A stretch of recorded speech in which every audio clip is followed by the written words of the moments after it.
The P605 code stands for Internal Control Module ROM Error, meaning the vehicle's main computer, the PCM or ECM, powertrain or engine control module, has detected an internal malfunction in its read-only memory during self-diagnostics at startup.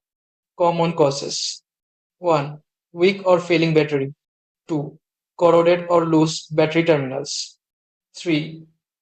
Faulty alternator over or undercharging. 4. Blown fuse or wiring issue to the ECM PCM. 5. Defective ECM PCM. Internal component failure. How to diagnose and fix. 1. Check the battery, ensure it's fully charged and terminals are clean and tight. 2. Test alternator output using a multimeter.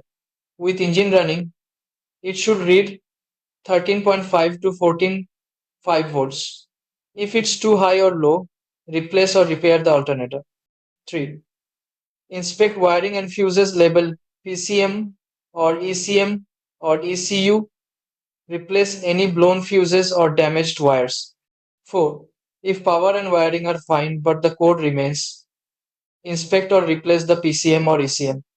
A burnt smell or visible damage may confirm failure.